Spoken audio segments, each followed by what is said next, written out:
Ça fait maintenant plusieurs semaines qu'on parle avec une dame qui s'appelle Kimberley, qui est au Texas, qui a une histoire complètement folle dont je vais vous parler aujourd'hui. Et en fait, depuis 2012, l'année où son fils Chris est décédé, Kimberley, elle est persuadée que sa mort, eh bien, c'est pas un simple accident. Kim, elle enquête seule depuis plus de 13 ans pour tenter de prouver qu'il s'agit en fait d'un meurtre. Et tous ses soupçons se portent vers l'autre côté de la famille. Et effectivement, il y a des choses qui paraissent très troublantes. Et c'est ce qui l'a poussé à tout exposer publiquement, notamment sur Facebook. Sauf que l'histoire, elle va pas s'arrêter là, puisqu'elle va prendre une tournure encore plus dérangeante. Kimberley, qu'on va appeler Kim durant la vidéo, eh bien, elle est convaincue d'avoir retrouvé son fils décédé. Alors comment c'est possible? Eh bien, elle pense l'avoir retrouvé exposé dans un musée parmi des corps plastinés. La plastination, c'est une manière de conserver les corps qui a été développée en Allemagne. Vous avez déjà peut-être vu passer ce genre d'exposition. Évidemment, ici, ça va être compliqué de vous montrer ce genre de choses, puisqu'il s'agit de corps qui ont été injectés de plastique, une sorte de résine, pour être exposés de manière découpée ou dans des mises en scène un peu étranges. Donc pour résumer, ça fait des semaines qu'on discute avec Kim. Elle est persuadée que sa famille a finalement vendu le corps de son enfant pour qu'il soit exposé dans un musée. Et je tiens à préciser que l'intégralité de la vidéo est basée sur son point de vue. Cette vidéo, elle rapporte un témoignage personnel, donc ici celui de Kim ou bien d'autres témoins. Donc les propos qui vont être cités, ils relèvent exclusivement des convictions et opinions de la personne interviewée ou contactée. Évidemment, ils ne constituent ni des faits établis, ni des accusations reconnues par une juridiction. À ce jour, vous avez absolument aucune enquête judiciaire en France ou aux États-Unis qui a abouti à une mise en examen, poursuite ou condamnation concernant les personnes évoquées. Cette vidéo, elle est produite à des fins d'information et de documentation uniquement. Et en aucun cas, elle ne doit être interprétée comme une déclaration de fait, une accusation, une diffamation ou une atteinte à la réputation de quiconque.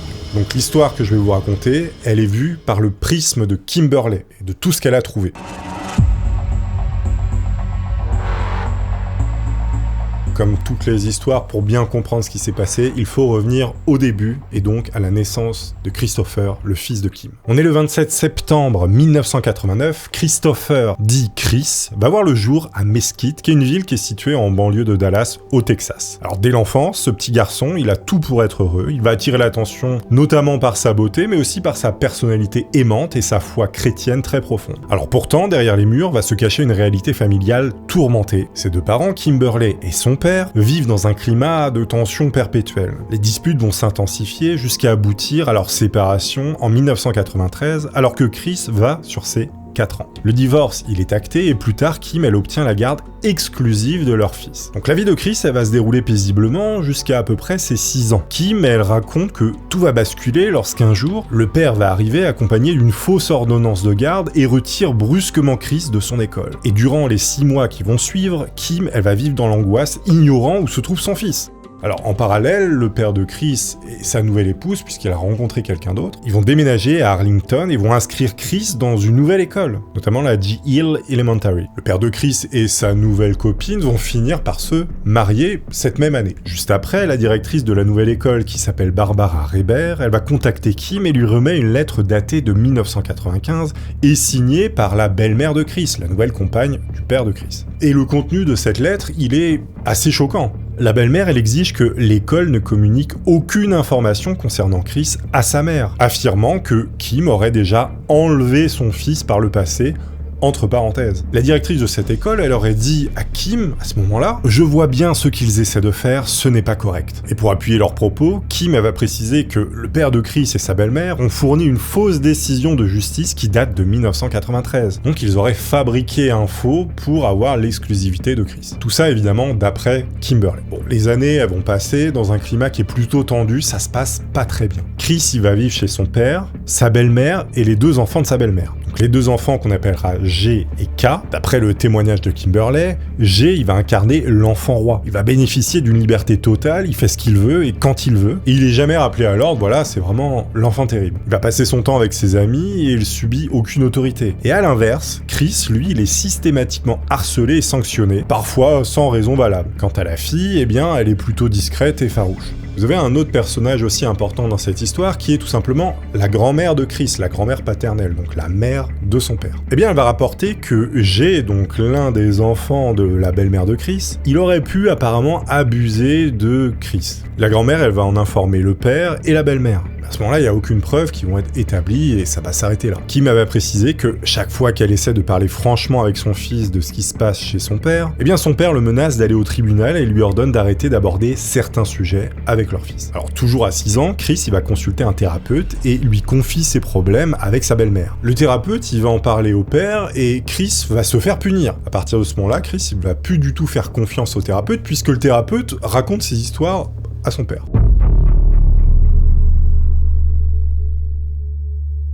Au quotidien, il faut savoir que son père, il adopte une éducation extrêmement dure avec son fils et lui répète souvent que les hommes ne pleurent pas. Alors en grandissant, Chris, il va prendre l'habitude d'écrire dans un journal intime et à l'intérieur, il parle souvent de sa belle-mère. Il dira même ceci: j'essaie toujours de m'éloigner de ma belle-mère parce que à chaque fois, elle essaie de me créer des problèmes. Elle essaie de me rendre fou. Elle me fait m'asseoir et m'oblige à encaisser sa colère. Elle est méchante et me nargue sans raison avec des injonctions étranges. Tu ne peux pas me battre, tu ne peux pas gagner. Comme si pour elle c'était un jeu. On est dans une espèce de sorte de soumission, d'après Kimberley, elle raconte ça. Donc il y a des punitions qui vont être infligées à Chris, elles sont fréquentes. Il y a même une amie d'enfance qui va témoigner. Une fois, je suis allé chez eux pour nager dans leur piscine, tout le monde s'amusait, sauf Chris. Il avait littéralement invité tous ses amis pour un après-midi barbecue piscine, mais lui, il était enfermé à l'intérieur, interdit de sortir. J'ai trouvé ça franchement horrible. Pourquoi est-ce que nous on est là et lui ne peut pas venir? Elle va également ajouter ceci: on voyait très souvent son père et sa belle-mère, que ce soit au match, quand ils venaient chez nous pour traîner un peu, bien quand on allait chez eux l'été, parce qu'ils avaient une piscine. On allait aussi tous ensemble au Elks Lodge de Dallas, qui est une sorte de club où les adultes faisaient des barbecues et buvaient des bières, pendant que les enfants s'amusaient dans la piscine. Elle va ajouter aussi que quand Chris jouait dans l'équipe de football au lycée, eh bien les joueurs et les parents formaient une vraie petite bande inséparable. Tout le monde faisait plein de trucs ensemble. J'aimais bien ça.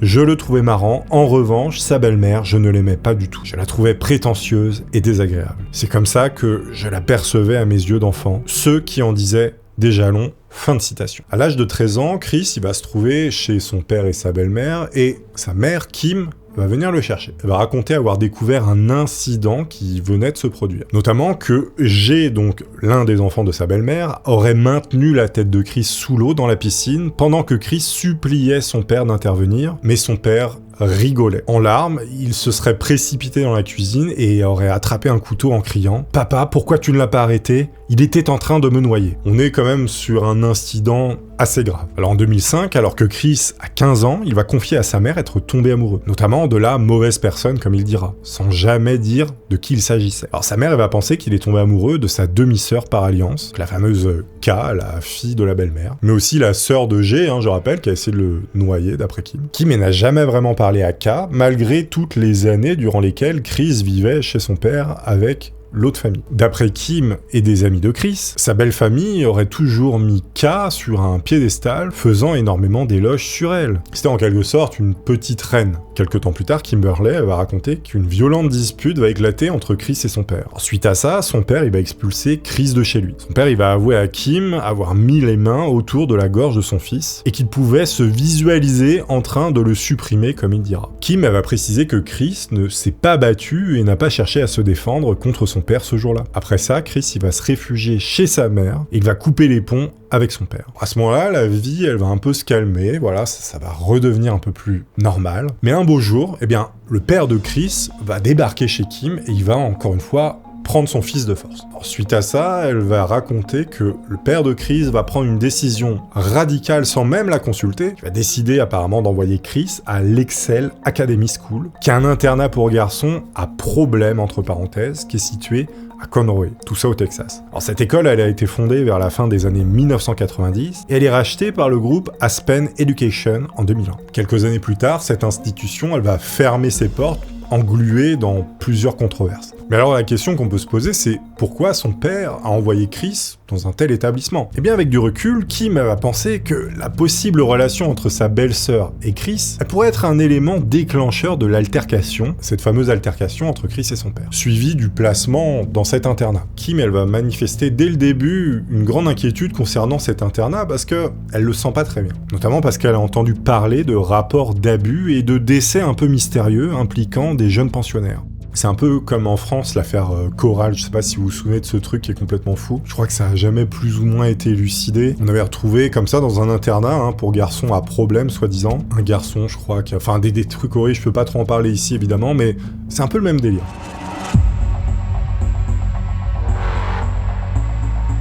Les craintes de Kimberley face à cet internat, eh bien, elles ne sont pas infondées. L'école, elle impose des règles d'une sévérité extrême, avec un système de punition souvent humiliant et arbitraire. Certains élèves sont même contraints de porter des combinaisons orange, rappelant étrangement l'uniforme carcéral. D'autres témoignages font état de sanctions d'une brutalité insoutenable. Des élèves étaient forcés d'écrire des centaines de lignes pendant des heures, souvent à genoux, tandis que d'autres subissaient des privations systématiques de sommeil et de nourriture.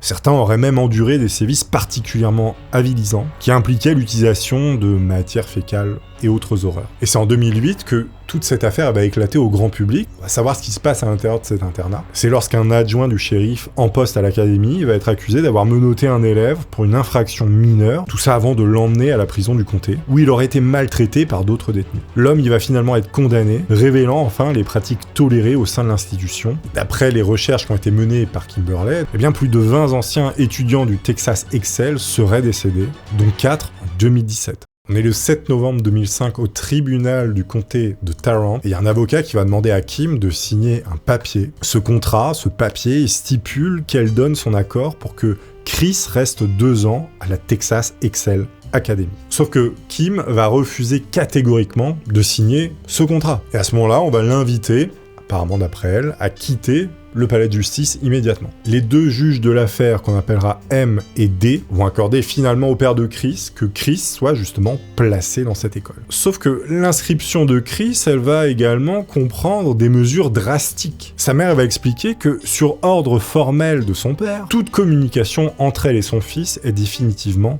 coupée. Elle n'a plus le droit de contacter son propre fils. Chris, il n'est plus autorisé à recevoir de visiteurs, ni à passer d'appels téléphoniques. Donc d'après Kimberley, l'isolement, il devient total. Alors quelques mois avant ses 18 ans, Chris il va sortir de cette fameuse école, l'Excel Academy, et il va se lancer dans la musculation intensivement. Il va même se procurer des stéroïdes qui ne sont pas légaux évidemment par l'un des membres de sa belle famille, qu'on appellera Monsieur W. Évidemment, vous le savez que les stéroïdes sur la santé, c'est très mauvais et ça peut notamment rendre stérile. Ces substances, elles vont inhiber la production naturelle de la testostérone par le corps, ce qui peut entraîner, et ce qui entraîne bien souvent, une baisse significative des niveaux de cette hormone. Si vous en avez pris beaucoup, eh bien, ça peut durer longtemps, la non-production par votre corps. Et cette non-production, elle peut même être irréversible, c'est-à-dire que toute votre vie, vous ne pourrez plus jamais produire de testostérone. Et donc, vous êtes stérile. Et donc à ce moment-là, Chris, eh bien, il va apprendre qu'il est stérile à 19 ans. Il va consulter un endocrinologue qui va constater effectivement un fort déficit en testostérone. Et il va justement lui prescrire des injections intramusculaires. Parce que lui en a trop pris et son corps est incapable de se relancer. On n'est pas sûr à 100% que ce soit à cause des stéroïdes qu'il a été stérile, mais les périodes coïncident, donc il y a de grandes chances. Quoi qu'il en soit, Chris, à ce moment-là, il va prendre énormément de masse musculaire puisqu'il se fait des injections de testostérone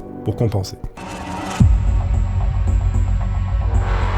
Bon, les années vont passer et Chris, il a tout pour être heureux. Toutes les filles sont amoureuses de lui, il est très aimé de ses amis, tant pour sa personnalité que pour sa gentillesse, puis parce que c'est plutôt un beau gosse, on va pas se mentir. Il est aussi brillant dans tout ce qu'il entreprend, il se distingue notamment dans le sport, il est très fort dans le mixed martial art, le MMA, il va même se placer dans le top 10 de King of the Ring, ça va même lui valoir le titre de champion du Hall of Fame City. Il porte fièrement le maillot numéro 22 des Highlanders en football américain, tout ça durant 2 ans. Pratique en parallèle le basketball, mais aussi la lutte, le saut à la perche, et il maîtrise également le taekwondo. Il va même obtenir une ceinture marron, sans vous dire qu'il faisait absolument tous les sports. Aussi du karaté, bon voilà, il faisait vraiment tout quoi. Alors derrière son impressionnant physique de sportif, sa mère, elle définit Chris comme un jeune homme très doux et très drôle. Elle dira ceci: il ne frappait jamais à la porte de chez moi, il entrait directement, me portait et me faisait tourner en disant bonjour maman ours. C'était un fils gentil, aimant, sportif, intelligent, il avait tout. Il développe également des talents artistiques et spirituels avec passion. Il joue également de la guitare, il fait de la peinture à l'huile sur toile. Mais il faut savoir que sa foi, donc sa croyance, c'est son principal axe dans sa vie. Et justement, plus jeune, il rêvait de devenir prédicateur. Il se rend parfois à l'église Peace Church de Mesquite. Il aime discuter des poèmes bibliques avec sa mère. Il apprécie également écouter de la musique chrétienne populaire. Et durant l'année de ses 21 ans, il va terminer ses études avec brio à A.T. Career Training Center de Dallas. Il obtient sa licence de masothérapeute. Et vous avez une amie d'enfance qui va raconter ceci. Chris était un garçon gentil, doux, attentionné, plein de vie et fun. Il avait le plus beau sourire du monde. Je veux dire, sérieux, ce gamin était littéralement une bombe. Et en plus de ça, il était incroyablement athlétique. Il faisait des saltos, il était génial au foot. C'était juste un garçon parfait. Littéralement, n'importe quel parent aurait été super fier d'avoir créé un tel fils. Enfin, c'est ce qu'on pourrait croire. Et c'est là que les choses ont commencé à devenir sombres. Fin de citation. Janvier 2009, Chris va signer un bail pour un appartement situé quelque part au Texas. Le bail il va prendre fin le 29 février 2012. Sans emploi, Chris y prévient sa mère qui paye le loyer grâce à un héritage anticipé. Et sa mère n'en saura jamais plus sur cet argent. 2 mois après, en mars 2009, Chris il est mis pour la première fois sous Alderall XR en pilule de 30 mg matin et soir. Tout ça pour traiter un TDAH, qui est un trouble de déficit de l'attention. Il faut savoir qu'en Amérique, on donne un peu plus facilement ce genre de médicaments qu'en Europe. C'est de la médecine qui est un peu différente. Il faut savoir que ces médicaments, c'est pas rien. C'est-à-dire que c'est des amphétamines qui sont très puissantes, qui vont faire des effets secondaires très graves. Et donc ce médicament, c'est une préparation de sels mix d'amphétamines à libération prolongée, dont l'effet thérapeutique va durer toute une journée. Il faut savoir qu'en France, peut-être même en Europe, ce médicament il est interdit, il est classé comme stupéfiant. On a des équivalents. En France, je crois que ça s'appelle Ritalin, Ritaline, quelque chose dans le genre. Mais bref, 3 mois après avoir commencé ce traitement à base de produits très dangereux, finalement il va développer des hallucinations auditives, mais également une confusion mentale. Commence un peu à être perdu. On est en décembre 2011, Chris se fait lui-même admettre à l'hôpital Green Oaks, qui va être spécialisé dans les problèmes de dépendance. Il va en faire un séjour express, il va pas vraiment être admis puisqu'il n'y a aucun programme de désintoxication concernant les médicaments légaux et notamment celui-là. Juste parce que c'est un médicament, on peut pas t'accepter en cure. Et en février 2012, sa mère, elle va finalement trouver un hôpital qui l'accepte pour une cure prolongée, pour qu'il arrête ce médicament. Alors tous les deux, ils vont aller visiter cet établissement et Chris, apparemment, il était très content de pouvoir enfin arrêter ce médicament qui le rongeait de l'intérieur. Sauf que le lendemain de cette visite pleine d'espoir, la grand-mère de Chris, donc la mère du père, elle va rentrer du Colorado et elle change brutalement la donne. Elle convainc son petit-fils de renoncer à cette fameuse hospitalisation, et lorsque Kim lui demande les raisons de cette intervention, la grand-mère, elle répond qu'elle peut mieux s'occuper de Chris que le fait que Chris vit chez sa grand-mère et dans les conditions dans lesquelles il vit, ça va être un sujet de discorde entre Kim et la grand-mère. La grand-mère, c'est quelqu'un de très intelligent puisqu'elle est titulaire d'un doctorat en psychiatrie. Et selon les dires, elle est reconnue comme extrêmement intelligente. Cependant, Kim la décrit plutôt comme une femme très contrôlante et manipulatrice, notamment avec Chris, son propre fils, à qui elle va fournir une carte de crédit et Kim suppose que c'est un petit peu pour le manipuler. On est en mars 2012, Chris, il comparaît pour trafic d'Alderall, et dans une lettre qu'il rédige à son avocat 2 ans plus tôt, il détaille les circonstances de son arrestation. Il explique que Monsieur MC, qui est un supposé ami, l'a harcelé durant des semaines pour lui acheter ces fameuses pilules, jusqu'à ce qu'il cède face à des difficultés financières. Apparemment, le jour de l'échange, au moment où il va rapporter ces pilules, qu'il voulait vendre, tout ça va se passer dans un parking de Walmart, et bien Chris va sentir que il y a une douille, il y a un truc qui va pas. Il va penser tout de suite à un piège, et quelques minutes après l'arrivée de Monsieur M dans son camion, vous avez effectivement des policiers qui vont surgir et arrêter les 2 jeunes hommes en les embarquant. Chris, il est ensuite placé en isolement pendant 3 jours, puis il va être libéré sous caution. Dans sa lettre, il va insister sur le rôle actif de Monsieur M dans la transaction et souligne le caractère suspect de l'intervention policière. Monsieur M ne sera jamais inquiété, contrairement à Chris qui va risquer 2 ans de prison. Ça sous-entend que finalement cette transaction aurait été un peu créée de toutes pièces par Monsieur M et la police pour mettre Chris en défaut. Pour quelle raison ?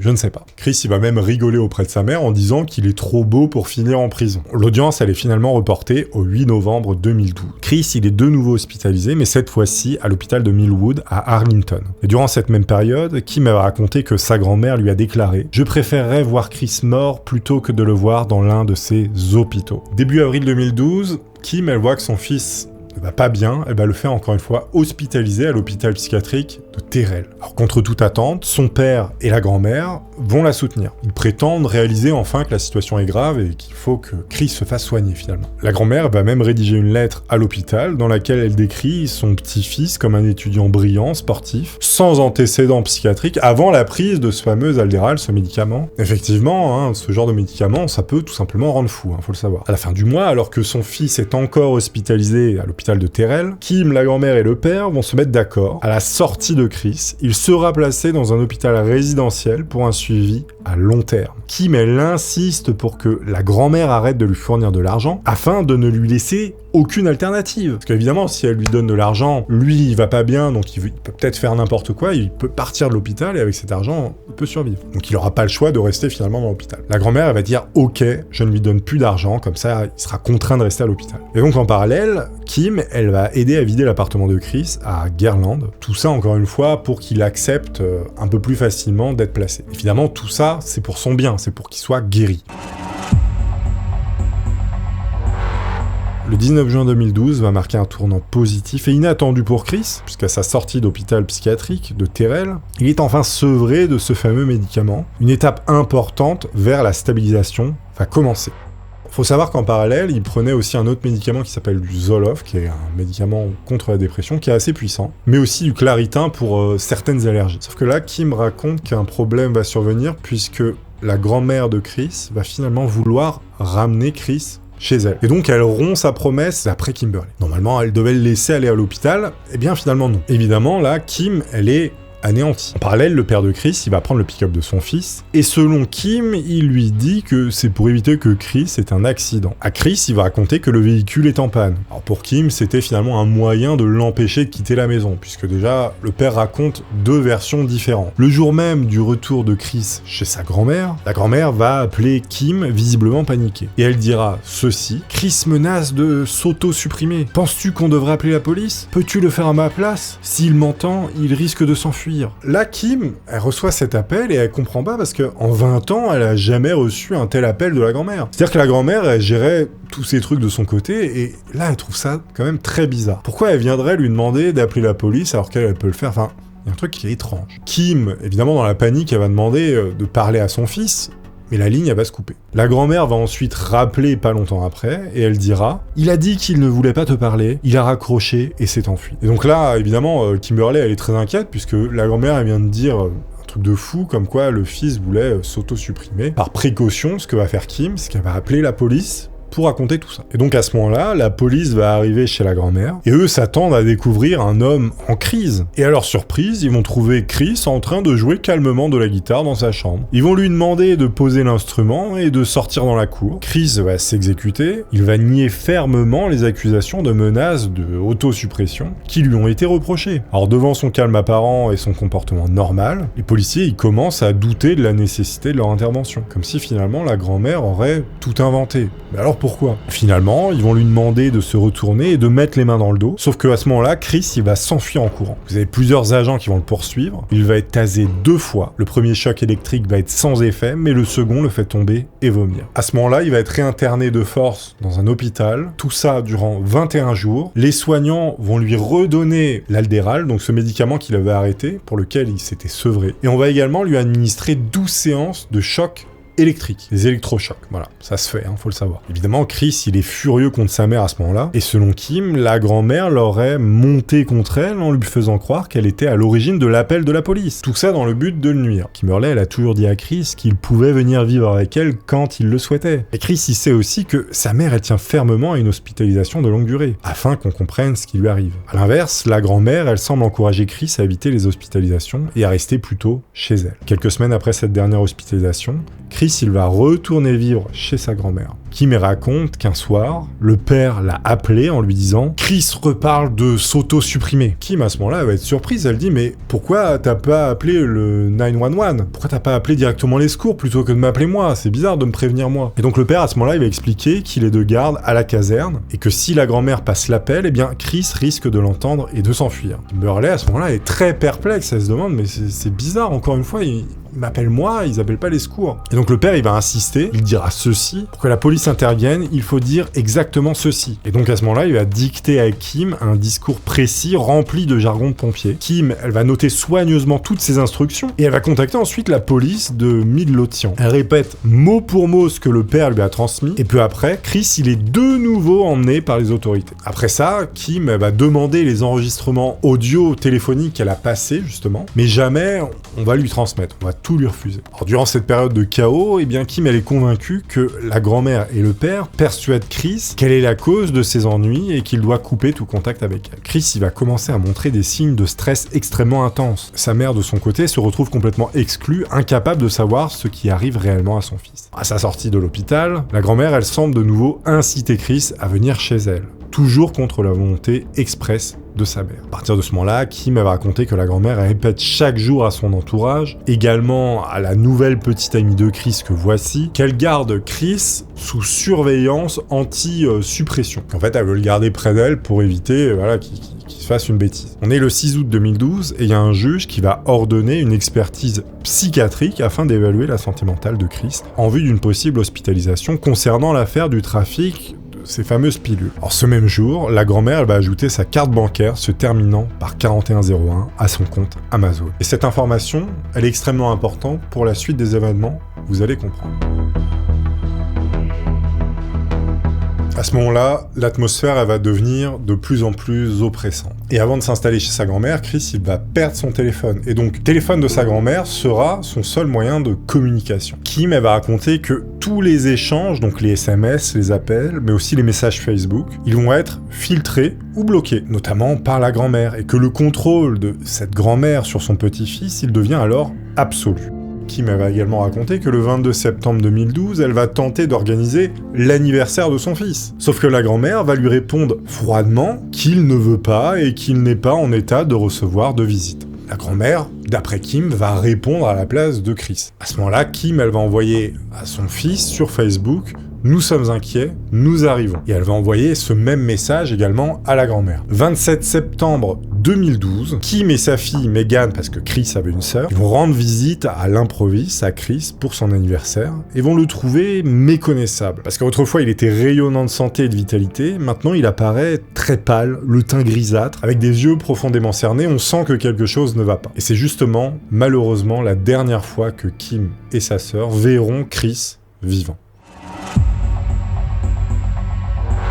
13 octobre 2012, 15 jours après la dernière visite de Kim à son fils, vous avez une commande très étrange qui va se faire sur Amazon. Notamment une commande de 10 grammes de cyanure de potassium argenté qui provient de Thaïlande, qui est donc passée sur Amazon.com à un prix de 42 $.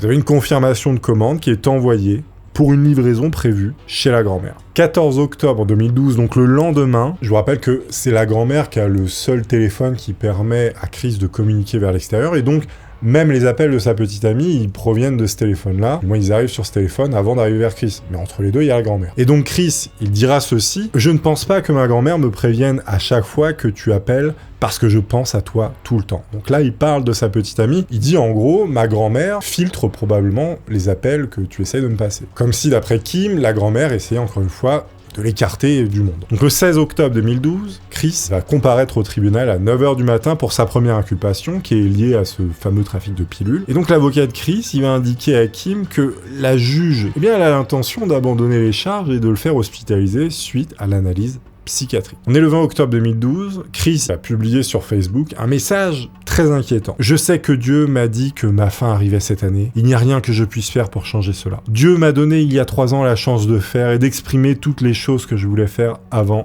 de partir, sachant que cette année serait ma dernière. Il a même été si généreux de me donner tout l'argent que je pouvais vouloir pour le faire. Maintenant, Dieu m'appelle ailleurs. » Bon, évidemment, la traduction, elle est un peu littérale de l'anglais au français, donc vous comprenez à peu près ce que ça veut dire. Quelques heures plus tard, il va adresser un message encore plus bizarre à sa mère. « Je suis toujours avec toi, mais Satan vient comme une illusion de la lumière. Je serai plus à toi que jamais.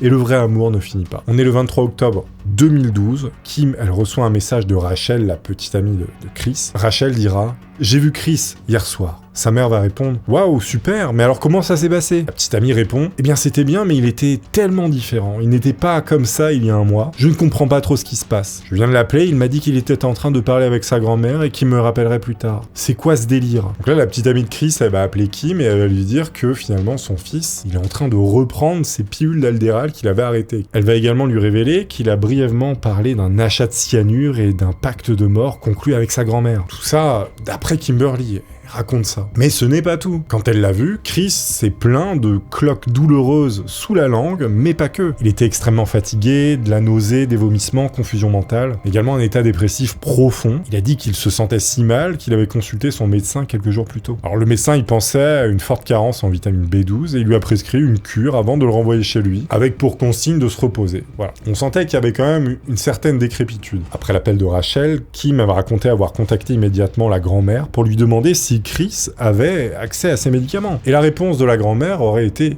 catégorique. Elle lui dira texto « Non Kim, je t'ai dit que je lui ai tout enfermé. Il ne les a pas. » Alors lorsque Kim, elle mentionne spécifiquement le cyanure, la grand-mère, elle aurait répondu « Oui, je le sais, j'ai vu l'achat de cyanure avec ma carte de crédit, je l'ai annulé à temps, donc pas d'inquiétude. » Très bizarre cette histoire de cyanure.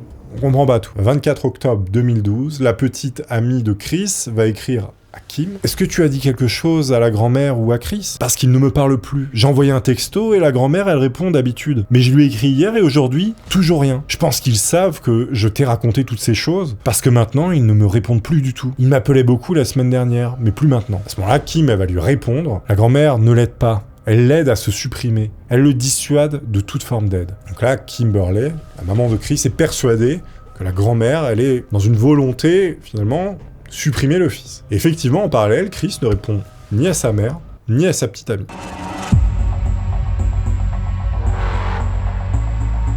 26 octobre 2012, Rachel écrit à Kim encore une fois « Quoi que tu aies dit à Chris ou à la grand-mère, maintenant ils ne veulent plus me parler. » 2 jours après, Kim va tenter un moyen désespéré de maintenir le lien avec son fils, et donc Kim elle va raconter avoir demandé à la grand-mère quel type de peinture Chris utilise pour lui offrir un cadeau de Noël. Vous savez, il fait de la peinture sur des toiles, donc elle essaye de tirer des informations pour que la grand-mère réponde. Et apparemment, la grand-mère aurait répondu à ça. Attends pour l'instant, on va voir comment Chris sera à Noël, dans quel état il sera à Noël. À ce moment-là, Kim va demander à la grand-mère « Pourquoi tu fais ça ?»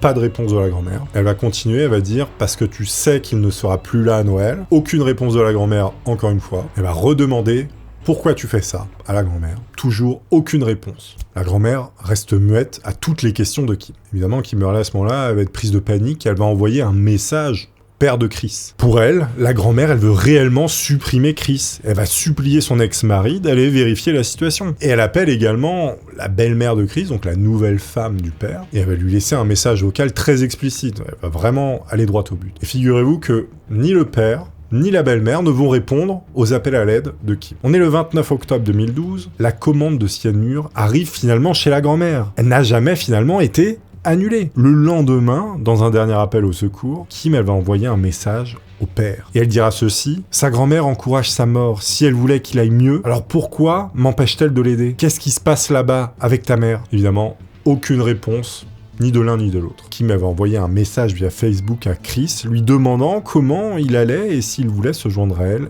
et Megan, donc la petite sœur de Chris. Tout ça pour aller au mariage de sa cousine le 10 novembre qui suit. Chris ne répondra jamais à ce message. Samedi 8 novembre 2012, il est 9h, Chris va se présenter à la cour pénale de Dallas. Alors comme attendu, le juge va ordonner son hospitalisation à compter du 12 novembre 2012. 2 jours plus tard, il est 16h40, les pompiers arrivent chez la grand-mère. La grand-mère vient de trouver Chris mort dans son lit. Alors vous avez évidemment la police qui va arriver juste après. Il y a un truc qu'on ignore, c'est si le père s'est rendu sur place après que la grand-mère est appelée ou s'il était déjà sur les lieux. Alors il y a une chose qui est sûre, c'est qu'il venait tout juste de reprendre le travail après 2 jours de congé. Et il s'est présenté en uniforme complet ce jour-là, chez la grand-mère, donc chez sa mère. Kimberly, elle va être informée qu'à 17h30, alors que Chris a déjà été conduit chez le médecin légiste. Au moment de l'appel, elle assistait au mariage de sa nièce. L'officier de police qui lui téléphone lui dit qu'il semblerait que Chris soit mort durant son sommeil, naturellement et paisiblement. Kim n'y croit pas. Vous allez voir par la suite que, d'après Kim, ce n'est pas vrai. Alors une fois mise au courant, elle va tenter désespérément de joindre la grand-mère et le père. Tout ça, encore une fois, sans réponse. Visiblement, ils avaient une fâcheuse tendance à ne jamais répondre. Nous aussi, on a essayé de contacter tout le monde.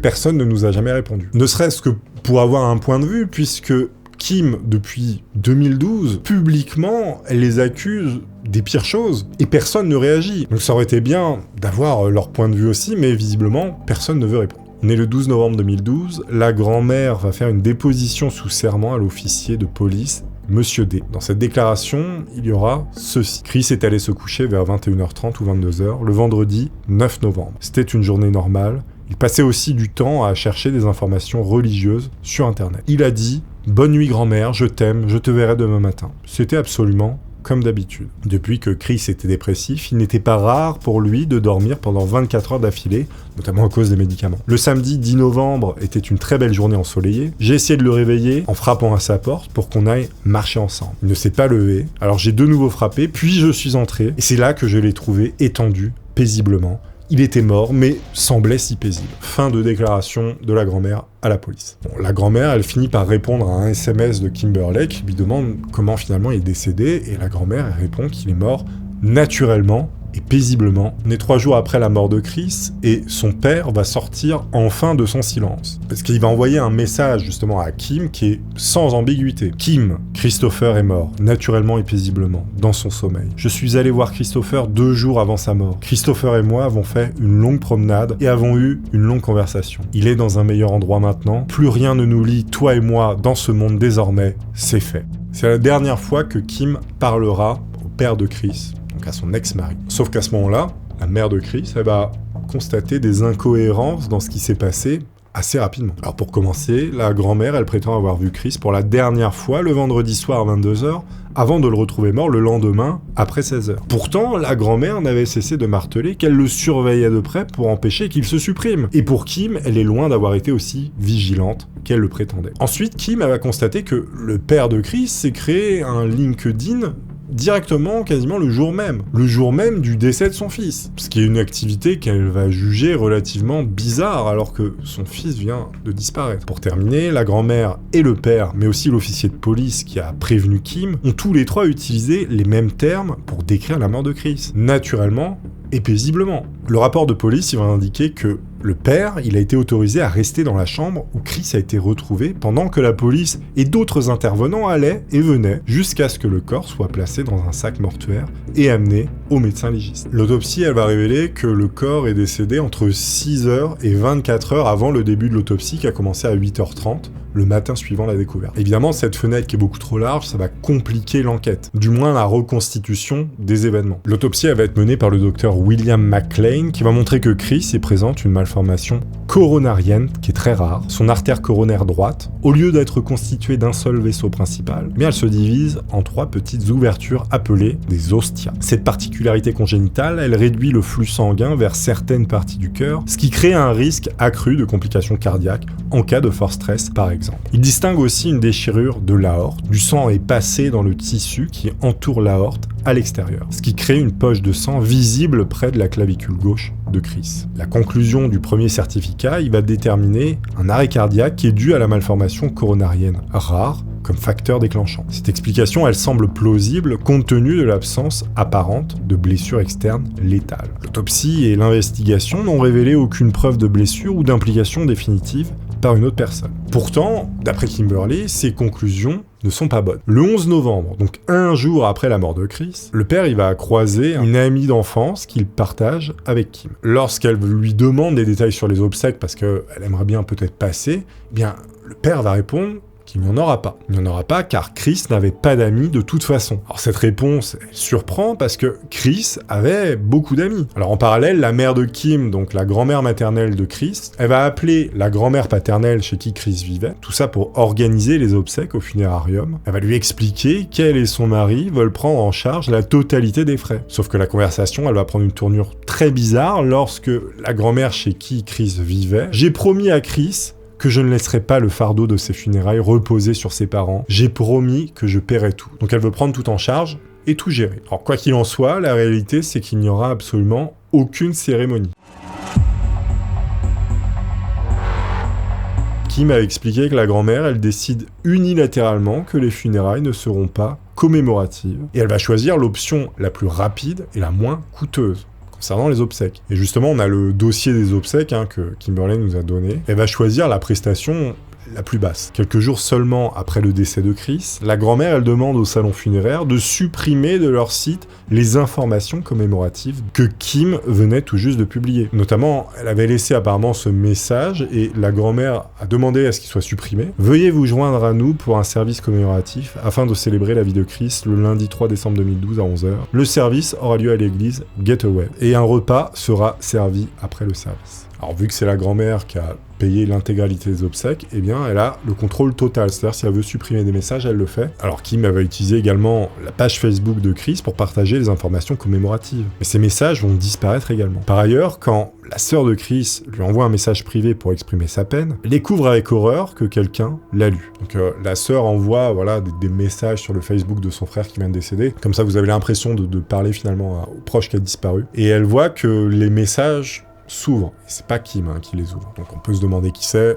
Suppose que c'est la grand-mère. Après des recherches de Kim, ce sont bien l'email de la grand-mère ainsi que son adresse IP qui ont été détectés pour prendre le contrôle du compte Facebook de Chris durant toute cette période. Les rapports de police vont confirmer que la grand-mère a admis avoir fréquemment accédé au compte en ligne de Chris, déjà de son vivant, et à son insu, d'après les dires de Kim. Kim raconte que la grand-mère, elle bloque ensuite l'accès à tous les dossiers du funérarium. Aucune de ses demandes n'est acceptée. Kim, elle va demander par exemple que Chris y soit rasé afin de pouvoir bien voir son visage une dernière fois, et qu'il soit habillé avec soin, préparé, apaisé et digne dans son cercueil, afin de pouvoir commencer son deuil. Voilà, c'est tout à fait normal. Sauf que c'est tout l'inverse qui va se produire. Rien de tout ça ne sera fait, alors que c'est sa mère qui demande. Vous avez aucun pasteur qui n'est sollicité pour prier sur le corps de Chris, bien qu'il était profondément croyant. Aucune cérémonie n'est organisée, aucun moment n'est prévu pour rassembler les proches et permettre un temps de recueillement commun. La famille, elle dispose de seulement quelques minutes pour voir le corps. On leur dit que la crémation doit avoir lieu rapidement et qu'il faut partir. Alors Chris, il est présenté de manière très succincte dans une civière, pas habillé, ni maquillé. D'ailleurs, on voit des tuméfactions sur son corps. Je peux pas vous montrer évidemment.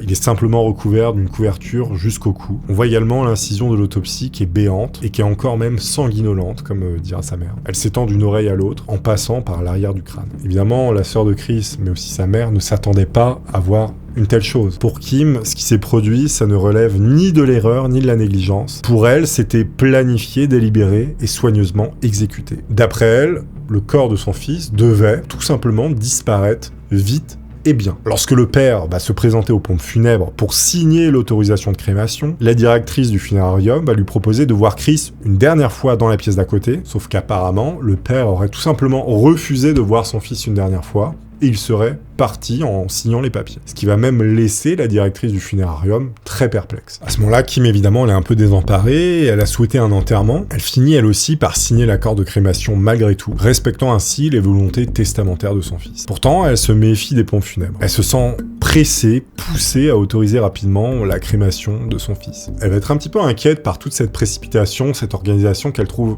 bizarre. Elle va contacter à ce moment-là un officier de police pour lui demander si tous les prélèvements ont bien été faits au cas où il y a besoin de faire une enquête, au cas où on doit analyser des choses. Et le policier va lui répondre à 2 reprises que tout est ok, il va même apparemment lui demander gentiment de les laisser faire leur travail. D'après Kim, la grand-mère n'est pas non plus venue voir Chris, comme le père. Finalement, la crémation se fait le 14 novembre 2012, et les cendres de Chris vont être partagées en 3 colliers, un pour Kim, un pour la sœur de Chris, et un pour le père. À cette période, Kim elle va sentir le besoin d'investiguer.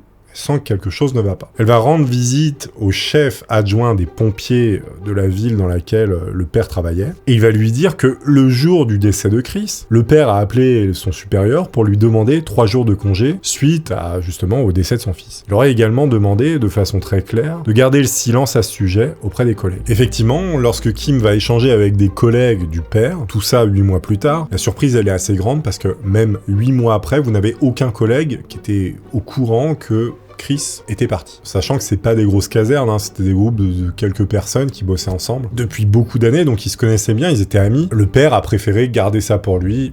Visiblement, il n'en a pas parlé. À ce moment-là, Kim, elle se demande pourquoi le père, il a parlé de suppression à son supérieur le jour de la mort de Chris, alors qu'il était censé être mort naturellement et paisiblement. À aucun moment, on avait évoqué l'autosuppression. Vous voyez ce que je veux dire? Donc à ce moment-là, elle va aller demander à la police, notamment à un officier, d'ouvrir une enquête, mais ça va être refusé. Un mois après, elle va continuer de chercher, puisque tout ça lui semble très étrange. Elle va contacter le médecin légiste qui a fait l'autopsie pour connaître l'avancée des analyses toxicologiques qui avaient été demandées par un officier. Sauf que là, c'est la douche froide, puisque aucun prélèvement n'a été fait. Le légiste n'a rien demandé, et Chris a déjà été incinéré. On ne peut plus rien récupérer. Par chance, dans ce malheur, vous avez un docteur qui avait conservé un échantillon de sang. Évidemment, il va partir immédiatement pour analyse. Et là, les résultats, ils sont sans appel. Dans le sang de Chris, on va retrouver une forte dose de cyanure.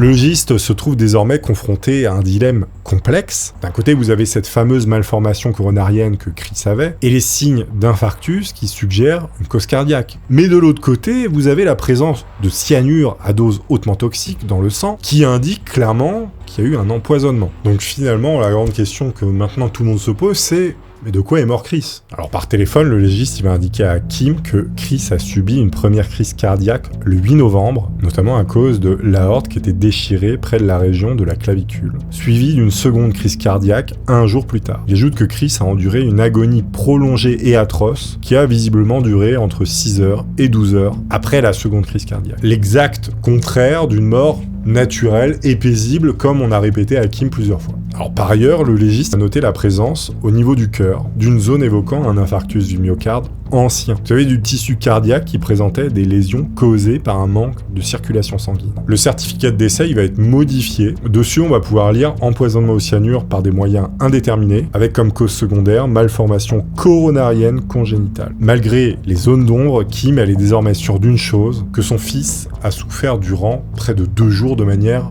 insondable. Et que sa mort, finalement, elle est pas si naturelle que ça. D'après Kim, du côté des enquêteurs, le discours il va évoluer. Ils diront que, effectivement, il y avait du cyanure, mais que pour eux, Chris l'a volontairement ingéré, donc aucune nécessité d'ouvrir une enquête criminelle. Elle va dire que la petite amie de Chris, elle lui a envoyé un message qui disait ceci: « J'ai beaucoup pensé à la mort de Chris, et je suis certaine que la grand-mère a participé à sa mort. » Pour Kimberly, tous ces éléments vont faire finalement basculer la mort de Chris dans une autre dimension. En juillet 2013, vous avez un nouveau sergent qui est attribué à l'enquête qui va informer Kim que l'affaire va être classée comme suppression, autosuppression. Et donc Kim, elle va découvrir alors qu'aucun témoin n'a finalement été interrogé depuis la mort de son fils. Lors d'un entretien, ce fameux sergent, il va lui montrer le bon de commande de cyanure qui a été fourni par la grand-mère. Le document, il stipule expédié à Chris, ainsi que le mail de Chris qu'on peut lire dessus. Pour ce sergent, c'est la preuve ultime que c'est Chris qui l'a commandé et qui s'est supprimé en l'avalant. Il va pointer le document avec le doigt et dire « Regardez, c'est marqué facturé à Chris. Il a utilisé sa propre carte. » Kimberly,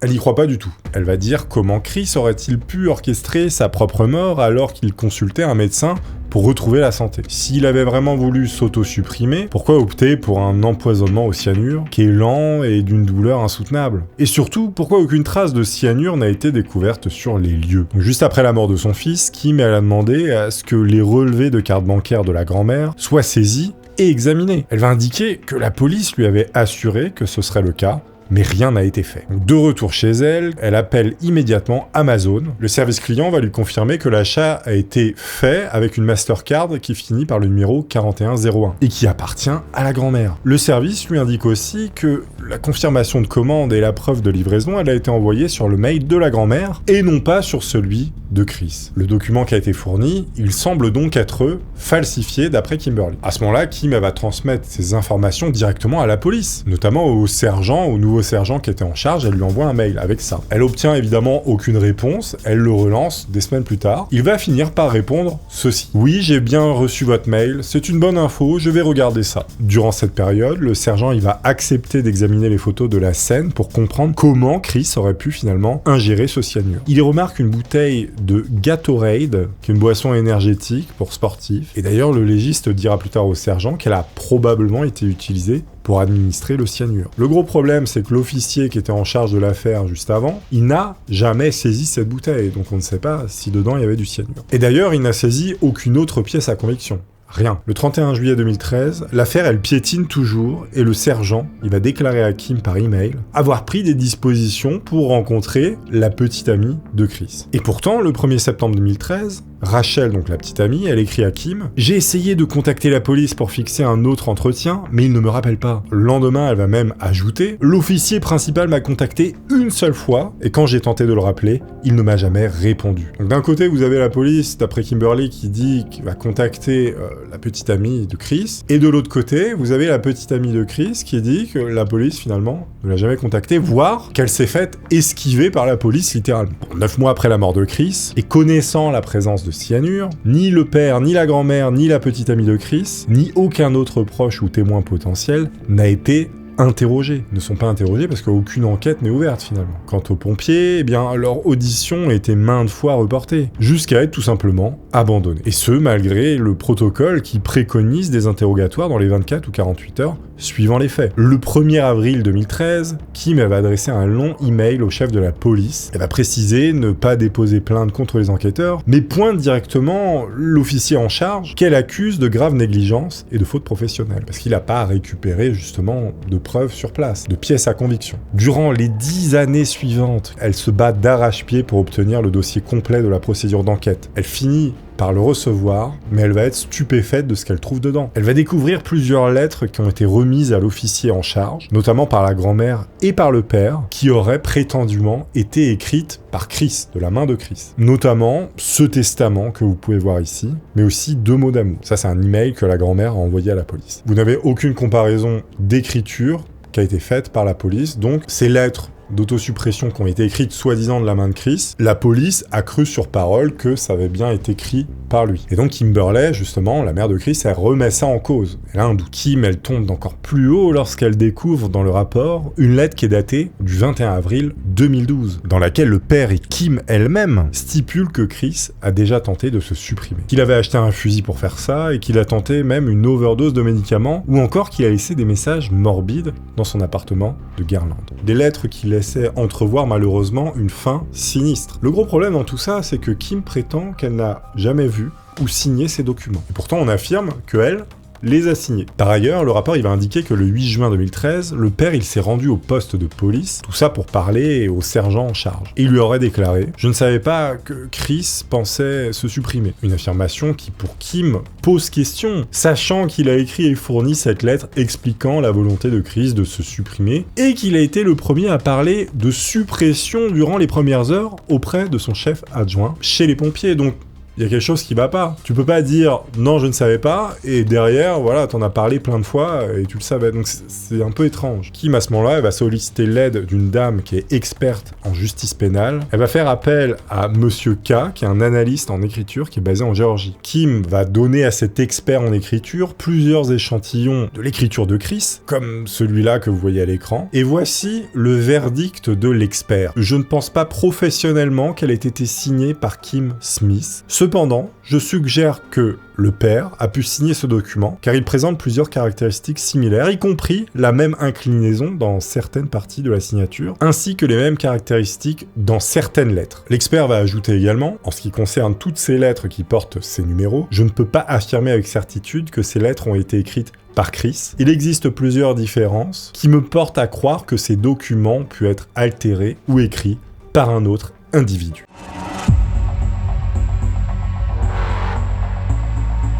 Évidemment, à ce moment-là, Kim, elle est persuadée que ces lettres n'ont jamais été écrites par son fils. Dans un dossier, elle découvre également une autre lettre prétendument rédigée par son fils et datée du 13 juillet 2012. Une lettre où apparemment il exprime son amour et sa gratitude pour sa grand-mère. Cependant, Kim, elle explique que 2 éléments vont poser problème, parce que Chris, à cette période, il était hospitalisé, son état d'esprit était totalement incompatible avec l'écriture d'une lettre d'affection. Par ailleurs, la lettre, elle commence par « Mamie, Voilà, il l'appelait jamais comme ça, et Kimberly va affirmer que la grand-mère a toujours refusé qu'on l'appelle mamie, l'obligeant à ne l'appeler que par son prénom. Et apparemment, Chris a toujours respecté ça, il l'a toujours appelé par son prénom. Encore une fois, Kim est sûre que c'est une falsification, c'est une fausse lettre. Alors toujours dans le rapport, elle va voir cette lettre que vous voyez actuellement, supposément écrite par Chris, et cette fois à l'attention de son père. Alors, en substance, il dit qu'il l'aime, il le remercie, etc. On est maintenant en 2013, Chris est décédé depuis quelques mois, et vous avez une amie d'enfance de Chris qui va croiser la belle-mère de Chris, donc la nouvelle femme du père, et elle va raconter ceci. J'étais devant un resto barbecue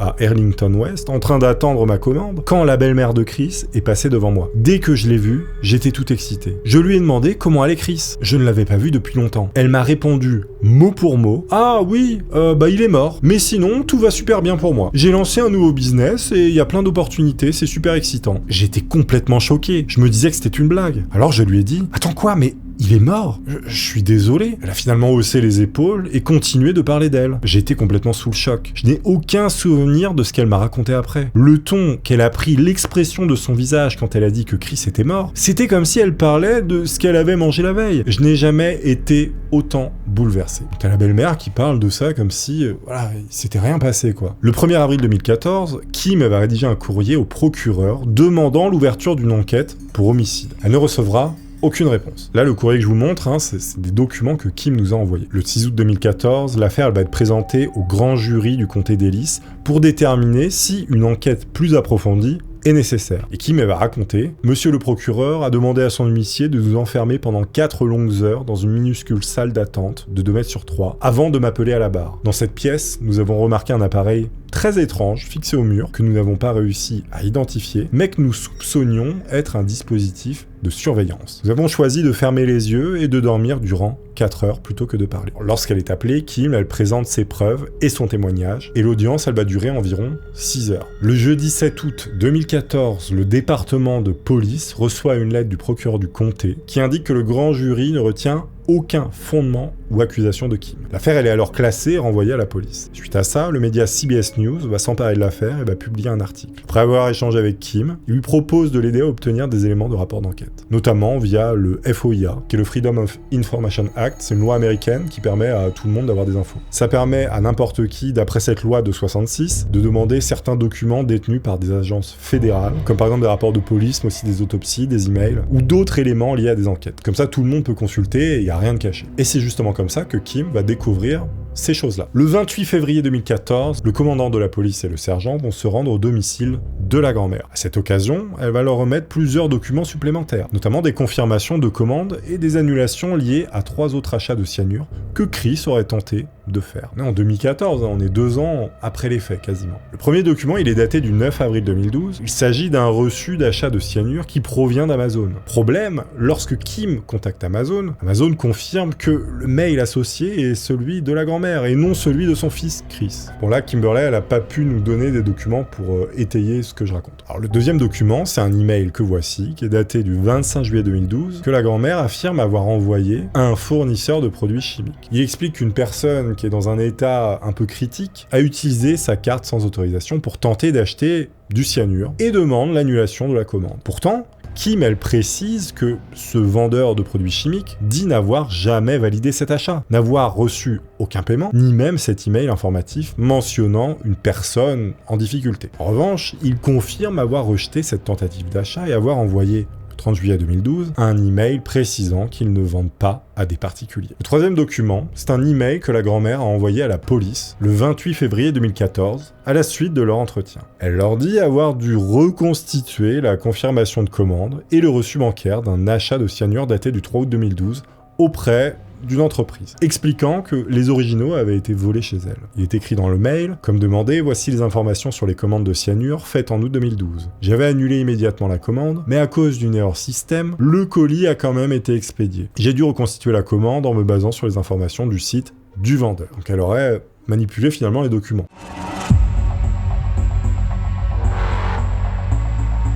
Pourtant, Kim, elle indique que ce vendeur de produits nie totalement avoir vendu du cyanure, sans pour autant lui préciser ce qui a été vendu ce jour-là. On se demande ce qui se passe. Il y a quand même beaucoup de choses bizarres. La grand-mère, elle évoque vraisemblablement 2 commandes datées de août 2012, soit 5 tentatives d'achat de cyanure au total, mais Kim ne possède pas le document de cette 5e commande. Alors, dans ce même email, la grand-mère, elle va ajouter « Comme vous le savez, le cyanure n'était qu'un des nombreux moyens que Chris avait envisagé, et même essayé pour en finir. Noyade, brûlure, arme à feu, mélange de produits ménagers courants, étouffement, etc. » C'est ce qu'elle a écrit dans son mail. Alors d'après Kim, ces documents ont encore été une fois soigneusement fabriqués par la grand-mère, dans le but de faire croire que Chris envisageait de se supprimer depuis longtemps. Kim, elle affirme que son fils n'a jamais tenté de faire ça, ni même évoqué cette possibilité. Bon là, vous voyez le tableau qui se dresse. La mère, elle est persuadée que quelque chose s'est tramé en coulisses, quelque chose de sombre. Il y a des documents un peu bizarres, il se passe des trucs, il y a des modifications. Mais finalement, pourquoi faire ça? Pourquoi une grand-mère voudrait supprimer son petit-fils? Pourquoi un père ne viendrait pas voir le corps de son fils qui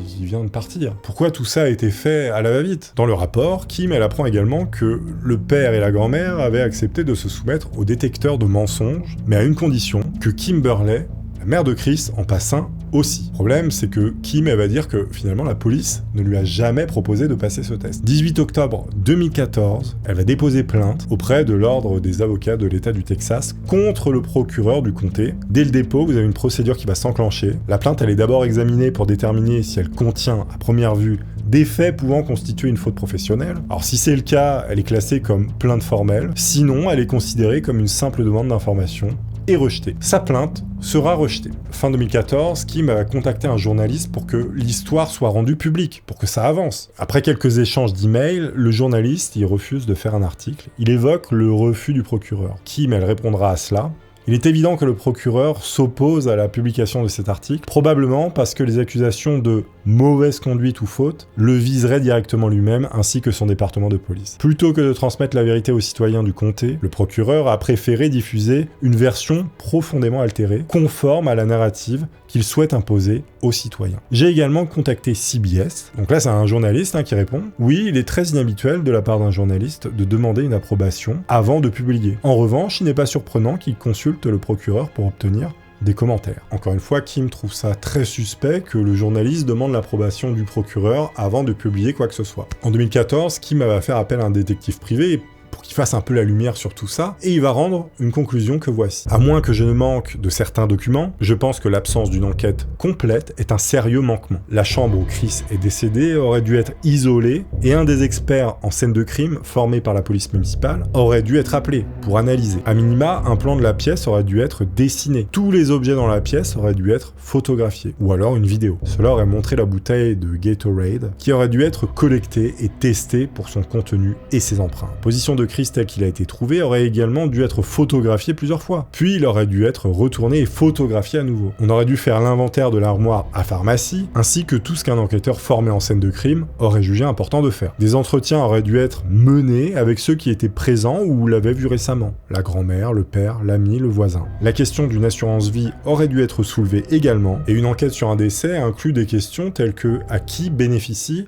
la mort. 6 novembre 2014, vous avez l'experte en justice pénale qui va rédiger une lettre au procureur général dans laquelle elle lui écrit en substance: il semble que le service de la police fasse tout son possible pour empêcher les gens d'accéder à des informations sur cette affaire, ou bien qu'ils allongent le processus avec des frais gonflés afin de dissuader les demandes. D'après moi, cette affaire semble douteuse depuis le début. Je pense qu'il y a eu des violations du code de procédure pénale du Texas, ainsi que d'autres déclarations douteuses faites par X qui mériterait que votre bureau examine cette affaire. Je crois sincèrement que cette affaire nécessite l'intervention d'une personne extérieure aux responsables du comté. Ça, c'est l'expert qui dit en gros, c'est très bizarre, il s'est passé des choses étranges, il faudrait tout revoir depuis le début parce que ça ne va pas du tout. Et visiblement, il y aurait des personnes en interne qui préféraient que l'enquête s'arrête. Finalement, l'enquête n'a jamais commencé. Donc fin 2014, Kim, elle se rend au poste de police pour rencontrer le sergent et l'officier en charge. Ils évoquent notamment le fait que la grand-mère a anticipé la prise en charge des funérailles de Chris. Le sergent, il va déclarer que cela constitue un soupçon raisonnable, autrement dit un élément suffisant pour justifier un approfondissement concernant la grand-mère. En début 2015, Kim va contacter les Texas Rangers pour demander leur intervention. Cependant, vous avez un échange avec un sergent qui va déclarer que les Texas Rangers estiment que leur intervention n'est pas justifiée. Voici justement le dossier des Texas Rangers. Vous avez quand même quelques photos qui ont été prises quand ils ont retrouvé Chris. Et Kim, vu qu'elle ne l'a pas vu juste après son décès, elle veut voir comment il était durant sa mort. Parce qu'elle l'a vu qu'au funérarium, donc sur la civière. Et pour mieux comprendre, pour essayer de démêler un peu ce sac de nœuds, elle veut voir les photos et comparer finalement avec ce qu'elle a vu. Et donc elle cherche à trouver ces photos. Évidemment, ces photos, elles sont à la police. Alors le problème, c'est que le département de la police, il demande à ce que le dossier d'enquête concernant Chris ne soit pas divulguer, tout simplement. Il faut savoir qu'au Texas, l'accès aux documents publics, y compris les dossiers d'enquête, il est régi par le Texas Public Information Act, le SPIA. Et donc le 20 octobre 2014, le procureur général du Texas, il va ordonner au département de police de transmettre le dossier d'enquête concernant Chris. Pourtant, le département, il va tarder à le remettre à Kim, notamment ces fameuses photos. Et il lui envoie une lettre dans laquelle une autorisation écrite pour leur diffusion est nécessaire. Kim, elle donne alors son accord, daté du 6 novembre 2014, que voici à l'écran, pour un accès public si obligatoire, tout en exprimant sa préférence pour un accès privé. Le procureur général, il va valider cette demande. Alors malgré ça, la police va ignorer la requête spécifique de Kim et la traite comme une demande publique classique. Il facturera même 67,52$ pour les documents autorisés. Le département de police, il indique également qu'il compte solliciter un nouvel avis du procureur général si d'autres demandes devaient être effectuées par Kim. Le 20 mars 2015, Kim va réussir finalement à obtenir ces 6 photos de basse qualité. Alors, je pourrais vous les montrer, mais je vais devoir les modifier un peu évidemment puisque je peux pas tout vous montrer dessus. Évidemment, ce qu'elle découvre dessus va l'horrifier. À ses yeux, ces clichés, ils ne laissent aucun doute, il s'agit d'une scène de crime. Elle voit que Chris a les yeux entr'ouverts. Sur ses bras et sa poitrine, elle voit des marques de contention qui suggèrent un ligotage. Tout ça, c'est son analyse à elle, je précise. L'une des photos montre d'ailleurs une chaise collée au lit, équipée de sangles et d'une sorte de laisse pour chien renforçant cette hypothèse. Il y a une chose qui va la surprendre. Dans le rapport de l'officier de police, la grand-mère, elle affirme qu'un intrus se serait introduit chez elle, donc après la mort de Chris, et qu'une boîte remplie de sangles et de câbles, que vous voyez actuellement à l'écran, qu'elle dit avoir vu pour la dernière fois dans la chambre de Chris, aurait disparu. On est encore sur un fait étrange qui s'est passé. Alors vous avez un truc qui est un peu bizarre aussi, c'est que sur le torse de Chris, quand il est sur le lit, on peut voir une marque sur son torse. Et étrangement, cette marque, elle coïncide quasiment parfaitement avec la marque de la chaise. Regardez un peu le dossier, la forme du dossier, on dirait que le dossier finalement aurait été appuyé sur son thorax. 6 avril 2015, la petite amie de Chris découvre les photos et écrit à Kim. Rachel dira « Je le savais ». Elle dira ça à Kim. Kim va répondre « Mais de quoi tu parles ?» Rachel va rétorquer « Ils étaient tous impliqués. Il n'a jamais eu de chaise comme ça avec des affaires dessus. Et la guitare n'était pas accrochée au mur. Il ne dormait jamais comme ça parce qu'il ne pouvait pas bien respirer. » Bon, après sur les photos, on voit qu'il a des patchs peut-être de réanimation pour voir s'il était vraiment décédé. Peut-être que les secours finalement l'ont tourné. Plein de témoignages des gens, vous allez voir, qui diffèrent. Les rapports indiquent que la chambre était en désordre et que les stores à l'âtre de la fenêtre sont cassés. Alors là, Kim évidemment elle veut l'intégralité des photos, mais ça va lui être refusé. Alors elle va supposer qu'il y a un hématome en bas de la poitrine qui ressemble à la marque d'un genou. Elle pense que l'agresseur aura appuyé pour le maintenir au sol. Elle remarque aussi un traumatisme à la tempe droite, un trou dans le cou à gauche qu'elle pense être une injection,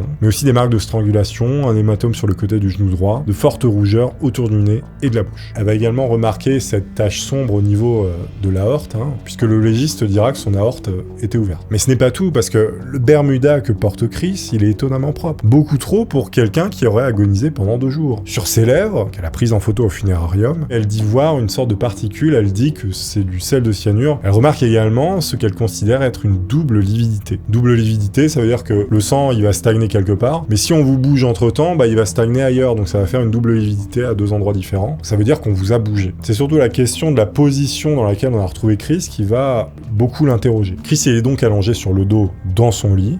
Vous avez une couverture jusqu'à la taille, le bras gauche qui est légèrement fléchi avec la main fermée, le bras droit perpendiculaire et les jambes allongées et alignées. Cette position, elle est cohérente avec un décès survenu durant le sommeil, mais elle n'est pas vraiment cohérente avec un empoisonnement au cyanure. Parce que lorsque le cyanure pénètre dans l'organisme, il empêche les cellules d'utiliser l'oxygène. Les organes les plus touchés sont alors le cœur et le cerveau. Cette asphyxie interne, elle entraîne une mort lente et douloureuse, accompagnée d'une détresse aiguë. Vous avez des convulsions, des spasmes musculaires terribles, des vomissements, des difficultés à respirer, etc. Mais aussi, vous avez surtout une perte de conscience brutale et vous tombez vraiment dans des positions pas possibles. Kim, avec tout ça, avec son analyse, elle va supposer que c'est une mise en scène. D'après le rapport de police, Chris, il a été retrouvé exactement comme sur les photos. Le problème, c'est qu'il y a des témoignages, comme je vous l'ai dit tout à l'heure, qui vont différer. Vous avez un officier qui va dire « J'ai vu Christopher allongé sur le ventre, couvert d'une couette, de ses pieds à sa taille. La rigidité était présente dans ses bras et ses jambes. » Donc là, déjà, il y en a un qui dit qu'il était sur le ventre, donc face contre le lit. Le problème sur la photo, c'est qu'on le voit face vers le plafond. Et la police dit qu'on l'a retrouvé comme sur les photos. Donc là, il y a un problème. Il y a un autre officier qui est intervenu qui va dire « Je suis entré dans le couloir et j'ai regardé dans la chambre. J'ai observé un homme blanc torse nu, allongé sur le lit, face vers le haut, avec une couverture le couvrant de la taille vers le bas. Et il y a il y a un troisième officier qui dira « La personne décédée, Christopher, était allongé face contre le matelas dans son lit. » Pour Kim, tout ça relève de l'incohérence totale. Il y a notamment un dernier élément que Kim va remarquer. Sur l'un des murs de la chambre, il y a un message peint derrière un tableau, où c'est marqué « King Price », accompagné d'une croix et d'une goutte de peinture rouge. Kimberley va considérer que le mot « King » a été écrit d'une certaine façon, notamment comme pour le logo King Pharmaceutical, qui est une entreprise pharmaceutique. Pour elle, c'est un indice de plus, et donc Chris aurait finalement été empoisonné pour des raisons obscures. Elle va demander la liste des personnes qui étaient présentes sur les lieux ce jour-là, mais aucune réponse. Elle va réclamer les rapports des ambulanciers et des manœuvres d'urgence qui ont été effectuées sur Chris, toujours aucune réponse. On ne donnera rien. Elle sollicite ensuite l'avis d'un second médecin légiste en ligne concernant les photos de Chris. Ce légiste, il évoque la présence possible de marques observées sur le corps, mais sans tirer de conclusion à cause de la mauvaise qualité des photos. En mars 2016, Kim, elle rédige à la police une lettre de 6 pages détaillant les incohérences et les points à investiguer. Elle ne recevra aucune réponse. Sur cette même période, elle apprend par un article de presse que l'officier en charge à l'époque n'a pas été muté comme on lui avait annoncé à l'époque, mais il a simplement été rétrogradé pour ses fautes.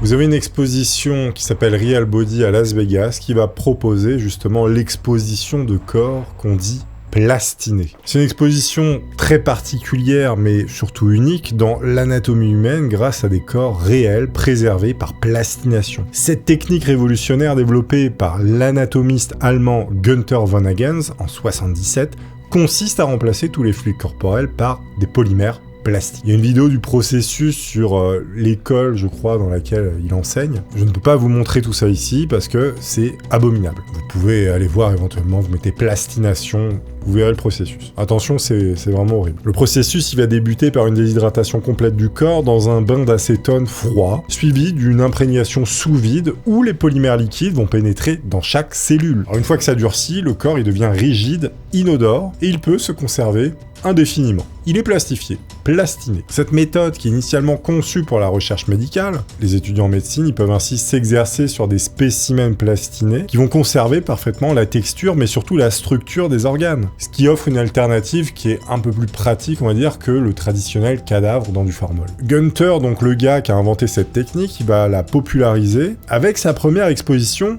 Body Worlds en 95. Ce qui va ouvrir la voie à plein de déclinaisons d'expositions, notamment Real Body, tout ça à Las Vegas. Et évidemment, cette exposition va très bien marcher. Les organisateurs de ces expositions, ils affirment que les corps proviennent de dons à la science. C'est consenti. Sauf que plusieurs enquêtes jettent le doute sur cette version officielle. Les soupçons portent notamment sur l'utilisation potentielle de corps de prisonniers qui ont été exécutés ou de membres de minorités persécutés. En particulier, les Ouïghours, les prisonniers en Chine. L'affaire, elle va prendre une tournure judiciaire en 2008, quand le procureur général de New York va mener une investigation sur l'exposition Première Exhibition. Il va trouver des résultats qui font froid dans le dos, car l'entreprise ne peut pas garantir l'origine éthique des corps qui ont été exposés. Contrainte par la justice, elle doit désormais afficher un avertissement reconnaissant qu'elle ne peut pas certifier que les spécimens ne proviennent pas de prisonniers chinois exécutés. Évidemment, cette révélation, elle fait tache d'huile. En 2010, le Missouri impose un accord similaire, forçant la transparence sur ces pratiques relativement douteuses. Face à l'ampleur des controverses, plusieurs pays vont choisir d'interdire de strictement encadrer ces expositions. Plusieurs années vont passer et Kim va commencer à se pencher sur le sombre univers du trafic d'organes. Elle va penser que Chris n'a peut-être pas été incinéré. Peut-être il a été supprimé pour de l'argent. Elle est déterminée et elle va effectuer des recherches sur internet et tombe sur un article décrivant justement l'exposition Real Body à Las Vegas. Lorsque ses yeux se posent sur la photo d'un corps appelé The Branch, c'est là qu'elle va vivre un second cauchemar puisqu'elle reconnaît son fils. Malgré l'absence de peau causée par la plastination, Kim, elle est certaine, c'est son fils. Elle se lance dans une analyse minutieuse, comparant chaque détail du corps exposé aux photos de son fils. Elle va commencer à tout analyser, la peau, ce qui reste du moins, le torse, les blessures potentielles. Elle pense voir un tatouage sur le bras qui correspond au tatouage que Chris avait. Chose qui paraît un peu étrange, c'est que là où il avait des gros tatouages, la peau a été retirée. Seulement ici, en majorité là où il avait des tatouages. Kim, elle va aller voir le personnel de l'exposition, elle va le confronter à ça et lui demander « Mais vous pouvez me donner l'identité de ce corps, vous pouvez me confirmer qui qui est cette personne, puisque tout est tracé. Tout ça est confidentiel, on ne peut pas lui donner l'identité de la personne, et donc elle restera finalement sans réponse. À ce moment-là, elle va entreprendre ses propres investigations. Elle va découvrir ainsi qu'en 99, il y a une enquête russe qui va mettre au jour un scandale. Vous avez 58 cadavres de Novosibirsk qui avaient été expédiés à l'institut de plastination de Günther von Hagens. Tout ça en Allemagne pour alimenter l'exposition controversée Body World. Et au cœur de cette affaire, le pathologiste Vladimir Novosiliov, qui est responsable du bureau régional d'expertise médicale, il est accusé d'avoir fourni tout simplement 8 de ses corps sous de faux prétextes. Il aurait trompé les familles en leur assurant que leurs proches avaient été incinérés, leur remettant des urnes remplies de fausses cendres, tandis que les corps étaient discrètement envoyés pour plastination à ce fameux Günther en Allemagne qui crée ces corps. Et ce n'est pas tout, parce que dans les méandres d'Internet, Kim, elle va tomber sur des témoignages plutôt choquants, mais surtout qui vont renforcer ses convictions. Vous avez un prétendu ancien employé qui évoque des pratiques douteuses dans l'acquisition des corps, affirmant que l'origine serait illégale et le contrôle inexistant. Il y a un employé plus récent qui aurait également confirmé à Kim que le personnel est totalement conscient de ce trafic. Ces révélations, elles vont s'accompagner d'autres choses troublantes. On va évoquer une dame qui était une journaliste asiatique, enceinte. Elle a disparu dans des circonstances très suspectes et dont le corps serait apparu plus tard dans l'exposition de Günther. Donc là, il y a supposément une journaliste chinoise qui a été supprimée et puis exposée, vendue comme ça pour Günther. Alors si c'est vrai, c'est vraiment une abomination. Alors tout ça n'est pas confirmé, mais ça vient quand même mettre de l'eau au moulin dans l'histoire de Kim. Évidemment, elle va exiger test ADN sur la statue, mais elle n'obtient aucune réponse. Elle va même créer une pétition. Alors le problème de la plastination, c'est que ça a tendance à détruire l'intégralité de l'ADN. Il y a très peu de chances qu'il y ait des restes. Il y a une analyse dentaire qui pourrait être faite, puisque on sait reconnaître quelqu'un par l'empreinte dentaire. Parfaitement. Mais également par une fracture au bras, puisque vers 14-15 ans, il s'est cassé le bras en motocross. Alors le cyanure, il pourrait également être retrouvé, mais il y a peu de chances parce que c'est un produit qui va se dégrader très rapidement, surtout quand il est mélangé avec les autres produits qui servent à la plastination. Ça fait maintenant plusieurs années que Kimberley accuse tout simplement son ex-mari et sa mère d'avoir empoisonné son fils pour vendre le corps afin qu'il soit plastiné, moyennant évidemment une grosse somme d'argent. Elle suppose qu'il n'aurait pas agi seul, notamment avec l'aide de la belle-mère, ainsi que d'autres membres de la famille, et le funérarium serait probablement impliqué d'après Kim. Mais elle pense que la police est également de mèche à cause de la corruption qui est très présente. Notamment que la police protégerait le père, car le père était pompier, donc c'était quelque part un collègue. Ce qu'on peut penser à un délire complètement paranoïaque, et une invention de toute pièce, révèle en fait des connexions un peu étranges entre les personnes. Le père était donc un pompier respecté de la région, ce qui laisse penser que les enquêteurs auraient pu tout simplement fermer les yeux par complaisance. Parce que quand vous avez plein d'habitants de l'endroit où ça s'est passé vont inonder la page Facebook de la police par des messages pour relancer l'affaire sur Chris, eh bien chaque commentaire est systématiquement supprimé. Par ailleurs, 4 ans après la mort de Chris, vous avez une coach sportive qui va être supprimée, tout ça dans une église. Vous avez certains qui pensent qu'un policier pourrait être le meurtrier.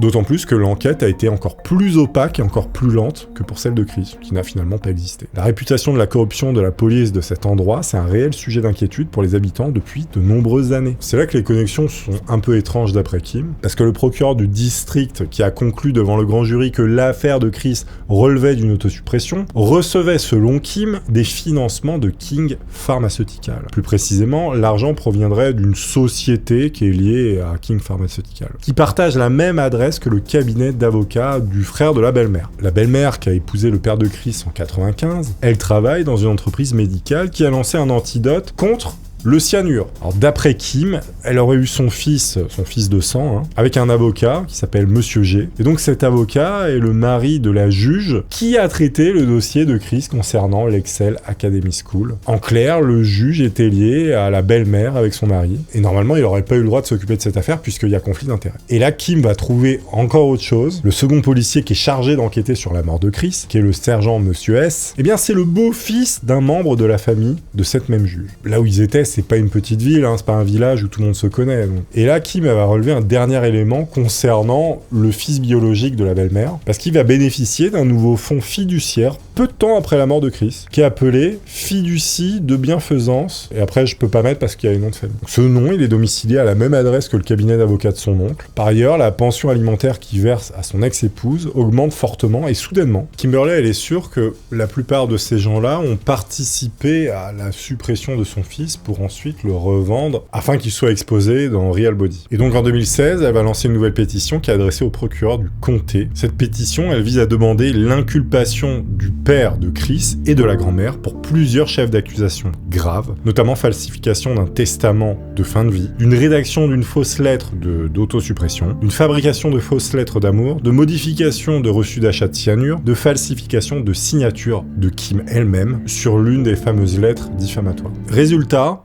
aucune réponse, comme d'habitude.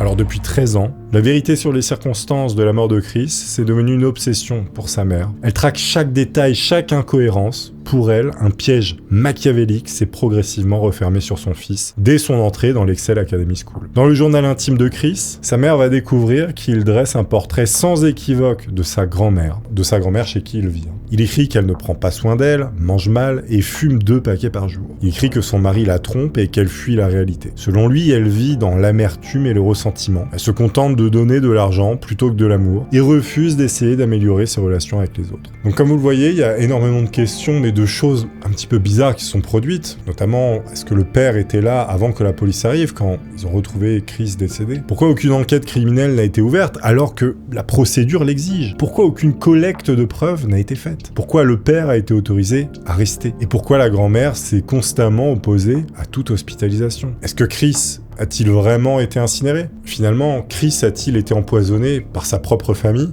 Eh bien ça, Kim, sa mère, elle en est convaincue.